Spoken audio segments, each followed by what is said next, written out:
जी प्यारे बच्चों, हम स्टार्ट करते हैं अपनी बात वहीं से जहां हमने अपनी बात ख़त्म की थी। आपसे रिक्वेस्ट है, मेरा ख्याल है अभी 13-14 लोग आए तो 2 मिनट हम रुक जाते हैं, फिर अपनी बात शुरू करते हैं, ठीक है?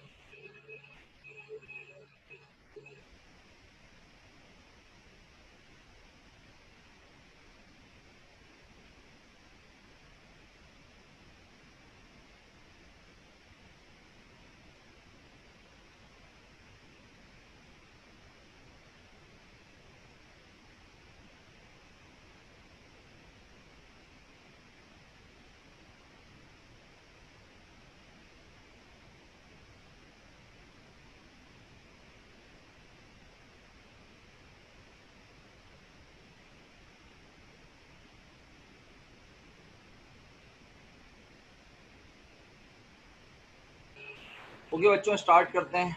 19 मेंबर्स आ चुके हैं तो अब स्टार्ट कर लेते हैं। तो कॉस्टिंग मैंने बता दिया। नाउ अब let's see the what is cost accounting. तो cost accounting is the classifying and appropriate allocation of expenditure for the determination of the cost of product और सर्विसेज। इंतहाई कीमती बात, 1 करोड़ रुपए की बात। 1 करोड़ की, पता है क्यों कह रहा हूँ? अभी से कुछ साल पहले एक यूनिवर्सिटी में जो है जाने का इत्तेफाक हुआ as a guest speaker. MBA के स्टूडेंट्स थे। मैंने जाके सवाल किया बच्चों से कि आप कॉस्ट अकाउंटिंग के ऊपर बात करनी थी। मैंने जाके बच्चों से सवाल किया, ये जो आप कॉस्ट अकाउंटिंग पढ़ते हो ये कौन से बिजनेसेस के लिए होती है? तो सबने आपकी तरह क्या जवाब दिया? बोलो। Manufacture business. Very good. सबने बोला मैन्युफैक्चरिंग, क्योंकि सब समझते थे सर कि आप यूनिवर्सिटी विजिट पे भी जाते हैं?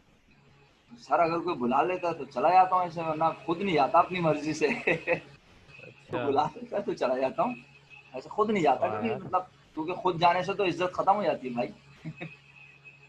चलो शुरू करें आगे। तो मैं अर्ज कर रहा था कि मेजॉरिटी बच्चों के दिमाग में ना ये परसेप्शन बन जाता है कि कॉस्ट अकाउंटिंग तो मैन्युफैक्चरिंग बिजनेस के लिए होती है।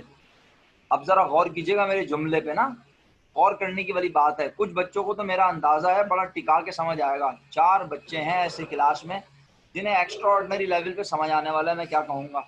बाकी क्लास भी अल्लाह के हुक्म से समझ जाएगी, लेकिन 4 स्टूडेंट्स ऐसे हैं जिन्हें एक्स्ट्रा ऑर्डिनरी समझ आएगा, वो मैं बाद में बताऊंगा वो कौन है। देखिए मिसाल के तौर पर मुझसे कोई कहे, मिसाल के तौर पर मुझसे कोई बच्चा कहे सर आप ट्यूशन पढ़ा दें, या अपने ऊपर रख लें थोड़ी देर के लिए और सोचें, अपने आप से सवाल कर लें कि आपके पास एक बच्चा आए, फर्स्ट ट्यूशन आए और वो आपसे बोले भाई हमें पढ़ा दें आप क्लास 1 या क्लास 2 या मैट्रिक की मैथ्स पढ़ा दें। तो आप माशरे में बेशक, सोसाइटी में बेशक 5,000 रुपये पर मंथ चल रहा हो, आपकी पहली ट्यूशन है, आपके पास टाइम ही टाइम है, फारिग तहसील है, कुछ करने कराने को होता नहीं है, तो आपने बोला चलो भाई 2,000 रुपये पकड़ लो बहुत है। अच्छा काशान कह रहा है आते हैं पर पढ़ाते नहीं हैं। अच्छा, मतलब वो पढ़ माँ बाप आपको देख के पढ़वाते नहीं है कि ऐसे उस्ताद होंगे तो फिर क्या पढ़वाएं, ये कहना चाह रहे हैं आप? चलें बहरहाल। तो नहीं सर, बेइज्जती करवा रहे हैं आप ऑनलाइन। मैंने ऑनलाइन बेइज्जती नहीं करता प्यारे भाई, मैं बिल्कुल ये ऐसी जर्नल, आपने भी तो हाँ हाँ लिखा था, हमने भी बोल दिया। चले अच्छा बात ये है देखो कि जब आपके पास पहली ट्यूशन आई आप 2,000 रुपये में मान गए, उसके बाद आपके पास एक और ट्यूशन आई ना, तो आपने वो भी सेम क्लास की थी और मैथ्स पढ़ाना था, तो आपने इस बार भी उसे 2,000 रुपये बोला। अब आपने 2 ट्यूशन पकड़ ली 2-2 हज़ार रुपये की। हाँ जरा ध्यान से सुनना है आप मेरी बात।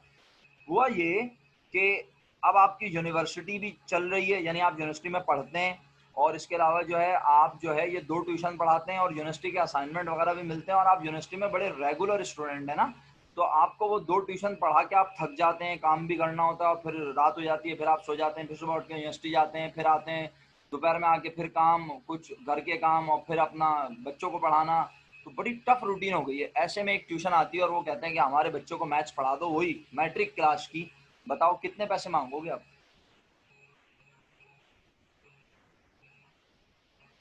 हाय हाय 5,000! 2 से 5 पे आ गए डायरेक्ट लोग, क्या बात है। हरीशा बोल रही है मैं 1,000 रुपये लूंगी। Very good. काशान भाई 4,000 मांग रहे हैं। निमरा कहती है अकलमंदाना जवाब, सर मोर देन 2,000 मांगूंगी। सामिया कहती है मैं तो 2000 में ही पढ़ा दूंगी। हाँ बेटे देखता हूँ मैं। मोहम्मद हसान कहते हैं 6000, हफ्सा 4000, रिफत 4000। हेमंत कहती है 2000 से ज्यादा लूंगी। शहर कहता है बस 2500 रुपए लूंगा। मैंने पूरा अहवाल बता दिया लेकिन देखें। और तैमूर कहता है मैं 500 रुपए में पढ़ाऊंगा। मेरा ख्याल है तेरे पास वो 2 बच्चे भी नहीं आएंगे जो आ रहे थे पढ़ने, है ना भाई। बात यह है वक्त की भी होती है कीमत, वक्त की भी होती है वैल्यू। जब आपने देखा कि आप पहली ट्यूशन 2000, दूसरी ट्यूशन 2000, अब आप तीसरी ट्यूशन एक्सेप्ट ही नहीं करना चाह रहे, आपके पास टाइम ही नहीं है। और अगर आप टाइम निकालेंगे तो आप अपनी सेहत पे कंप्रोमाइज करेंगे, आप अपनी फैमिली पे कंप्रोमाइज करेंगे, या आप अपनी पढ़ाई पे कंप्रोमाइज करेंगे। इसका मतलब है ये कहलाती है अपॉर्चुनिटी कॉस्ट। यानी आप एक चीज को छोड़ के दूसरी की तरफ जाएंगे, या यूं भी कह सकता हूं, समझिएगा मेरी बात को, समझिएगा। आप उसे 5000 इस नुक्ते के तहत कह रहे हैं भाई, सुनने वाली बात है बड़ी कीमती। दोबारा आपके दिल में क्या चल रहा है कि ये 2000 वाला एक बच्चा जो है ना, जो हल्का बच्चा है, हल्का बच्चा, हल्का समझते हैं, ये ना मैं काशान को बोलूंगा तू पढ़ा ले भाई। सुन रहे हैं आप? क्या बोलेंगे आप? एक हल्का बच्चा, 2 ट्यूशन पढ़ा रहे हैं ना, 2-2 हजार रुपए की, 4000 रुपए के नोट पीट रहे हैं आप।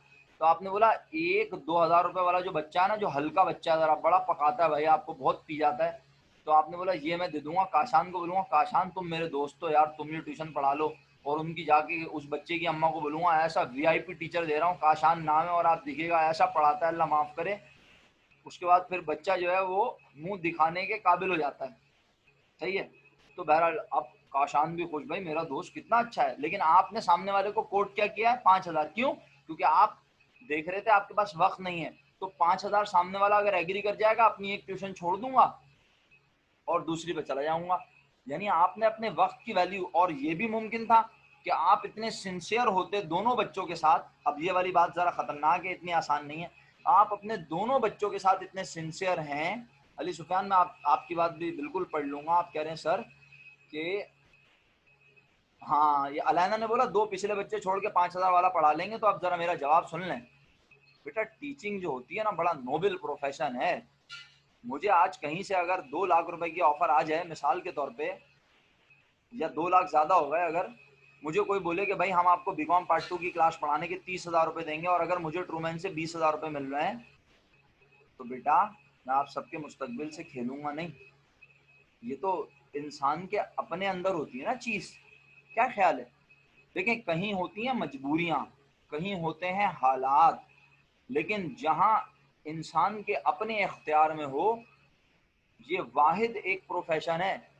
माँ बाप के बाद अगर आपके साथ कोई मुखलिस है तो वो आपका टीचर है, बस और कोई नहीं है।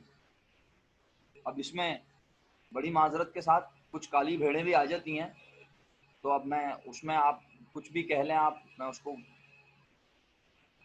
नहीं नहीं, मेरे जैसे सोचने की बात नहीं है समी, मैं बिल्कुल जनरल बात कर रहा हूँ। आप थोड़ी देर के लिए अपने आप को टीचर बना के सोच लें। आप एक बच्चे को ट्यूशन पढ़ाने जा रहे हैं, 2 महीने रह गए उसके पेपर में। अगर आपकी जॉब लग जाती है तो आप उसको बोलेंगे मैं देर से आऊंगा रात को पढ़ाने, ट्यूशन नहीं छोड़ेंगे आप। हाँ, 2 महीने बाद पढ़ा के बच्चे के पेपर हो जाएंगे, फिर आप उसे बोलेंगे अब नहीं पढ़ा सकता क्योंकि मेरी जॉब हो गई है ना, मुझे बड़ी मुश्किल होती है। ये इंसान के अपने अंदर होता है। ये कोई बोलता नहीं है ना, आपके पेरेंट्स आपको बताएंगे ना कोई आपको बताएगा। बस बहरहाल मैंने कहा ना भाई, बोलने के लिए तो बहुत कुछ है, खजाना है, आप पागल हो जाएंगे सुन सुन के। और आप चुप बैठे रहते हैं ना, तो मुझे फिक्र होती है कि कहीं ऐसा ना हो सो जाएं।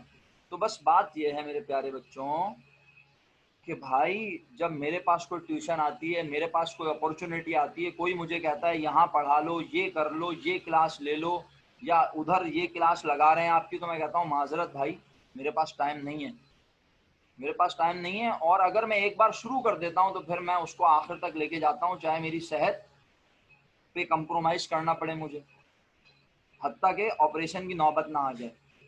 तो बहरहाल ये, इसमें कोई तारीफी बात नहीं कर रहा, मैं एक जनरल बात कर रहा हूँ। टीचिंग बड़ा नोबल प्रोफेशन है। उस्ताद का रुतबा रूहानी माँ बाप के बराबर है, रूहानी माँ बाप के तौर पे माना जाता है उस्ताद। तो बात को आगे बढ़ाते हैं। बस मैं ये कहना चाह रहा था मेरे प्यारे बच्चों, अब अगर ज़िंदगी में कभी कोई तुमसे सवाल करे कि भाई कॉस्ट अकाउंटिंग क्या सिर्फ मैन्युफैक्चरिंग बिजनेस की होती है, तो तुम बोलना नहीं, कॉस्ट अकाउंटिंग सर्विस बिजनेस की भी होती है। एक डॉक्टर आपके गली में, मोहल्ले में 50 रुपए से आगाज करता है, और आज उसकी फीस 250 रुपए हो गई है। क्यों? महंगाई हो रही है?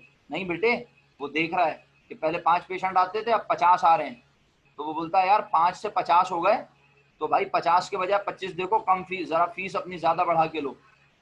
और इसमें भी ट्रेंड होता है मुख्तलिफ लोगों का। कुछ लोगों का मानना होता है कम फीस रख के ज्यादा पेशेंट्स को देखो धमाधम। कुछ डॉक्टर ऐसे भी होते हैं 100 रुपए फीस ले रहे हैं, आप जाएं, आप डॉक्टर को अभी अपना मर्ज बता रहे होंगे, वो आप पर्ची आपके हाथ में देगा और आप अपना सा मुंह लेके पर्ची लेके उठ जाएंगे और समझ जाएंगे कि अब ये मजीद सुनना ही नहीं चाह रहा मेरी बात। आप समझ रहे मेरी बात। और इसके बरक्स आप एक 2000 रुपए वाले डॉक्टर का अपॉइंटमेंट लीजिए, वो 15 मिनट आपको पहले जाएगा, आपको जाके वो खुद ही सलाम करेगा, फिर आपको बोलेगा ऐसी फजूल में लेट जाएं, फिर ऐसी चेकअप करेगा आपका, फिर आपको बोलेगा बैठें, अब बताएं क्या मसला है, फिर आपसे डायग्नोस करेगा। भाई वो अपने 15 मिनट के 2000 रुपये चार्ज कर रहा है। इसके बरक्स वो एक डॉक्टर जो 100 रुपए में देख रहा है, वो कह रहा है मैं भी 15 मिनट में 2000 रुपये कमाऊंगा। लेकिन कैसे?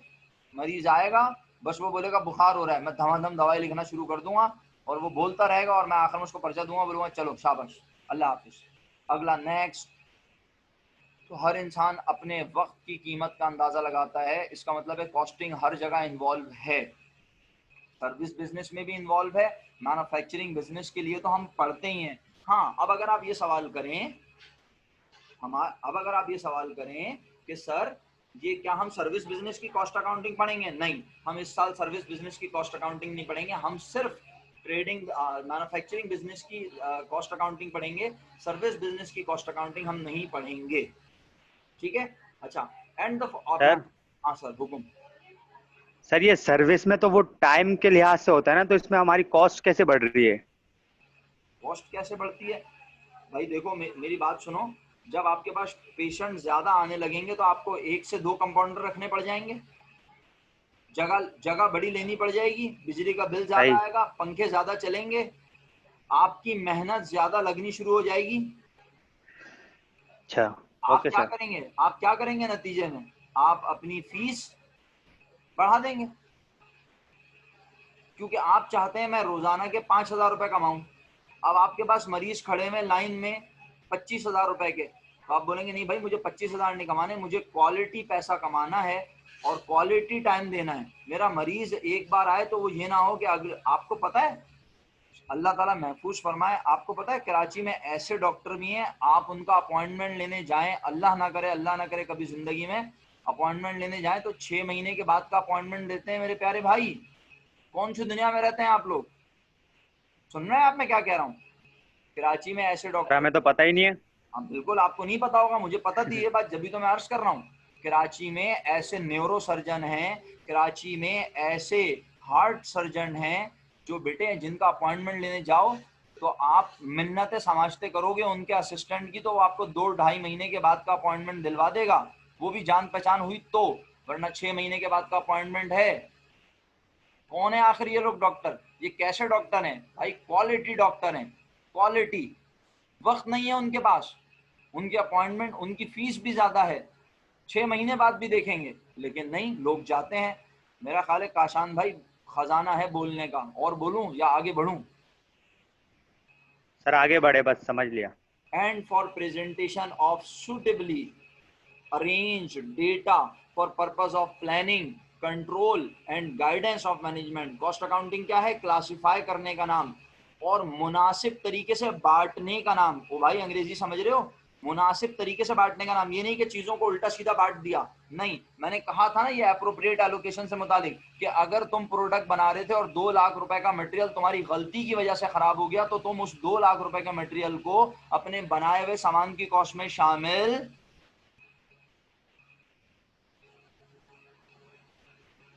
के बाद नहीं करोगे। एक्सीलेंट। क्यों? क्योंकि वो मिस्टेक है, वो लॉस है, वो गलती से हुआ है। तो इसका मतलब है एप्रोप्रिएट एलोकेशन यही होती है, appropriate allocation of expenditure for the determination of the cost. Cost निकालने के लिए, determination of the cost, cost निकालने के लिए, ऑफ किसकी कॉस्ट निकालने के लिए? प्रोडक्ट या सर्विस की। और for the presentation of suitably arrange data, और अपने डेटा को मुनासिब तरीके से पेश करने के लिए। क्यों डेटा किसको पेश करेंगे आखिर? किसके लिए डेटा बनाया जाएगा यहाँ पे? अरे भैया फाइनेंशियल अकाउंटिंग में तो तुम फाइनेंशियल स्टेटमेंट बना के किसके सामने रख देते थे? कंपनी के कॉन्टेक्स्ट में बोलना, कंपनी के कॉन्टेक्स्ट में बताओ। फाइनेंशियल स्टेटमेंट बना के तुम किसके आगे रख देते हो? शहरियार, अरहम, दिमाग हाजिर करो खुदा का वास्ता। शुक्र अल्हम्दुलिल्लाह। अरे फाइनेंशियल स्टेटमेंट बना लिए, ऑडिट भी हो गया, ऑडिट करने के बाद अब वो रिपोर्ट किसके सामने रखते हो, किसके लिए बनाते हो? वो ऐसे उल्टे सीधे जवाब देते हैं कुछ लोग, मैं क्या बोलूं। अबे शेयर होल्डर के सामने रखते हैं ना, कंपनी के मालिकान के सामने, कि ये है आपकी कंपनी की पोजीशन। शेयर होल्डर को, कंपनी के मालिक को किस बात से गर्ज होती है कि कंपनी प्रॉफिट में है या? बैंक ने अगर कंपनी को कर्जा दिया हुआ है, बैंक ने अगर कंपनी को कर्जा दिया हुआ है, तो बैंक को इस बात से गर्ज होगी कि कंपनी को प्रॉफिट हो रहा है या लॉस, या बैंक को इस बात से गर्ज होगी कि ये चीज 10 रुपए में बना रहे हैं या 25 रुपए में?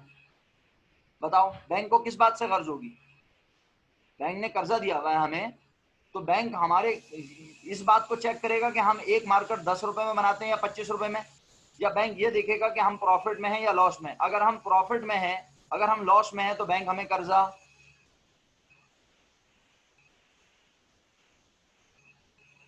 और अगर हम प्रॉफिट में हैं तो बैंक हमें कर्जा दे देगा।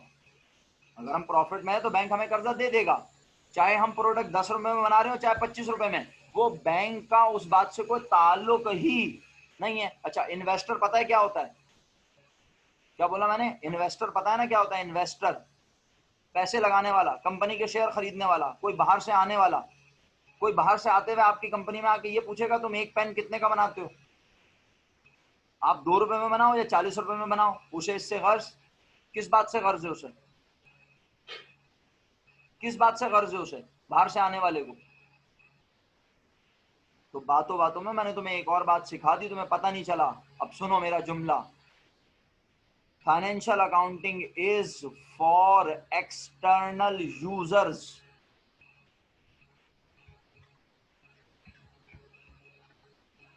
क्या लिखा मैंने? फाइनेंशियल अकाउंटिंग इज फॉर, किसके लिए है ये?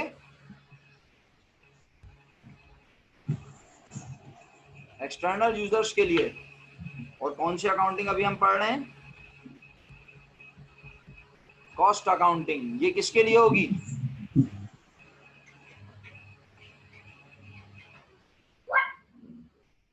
एक मिनट,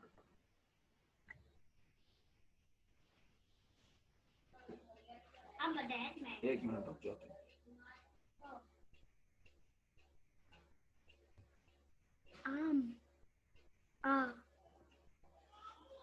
डेड मैन। पीछे हो जाओ बेटा अभी फिलहाल, बिल्कुल। अच्छा।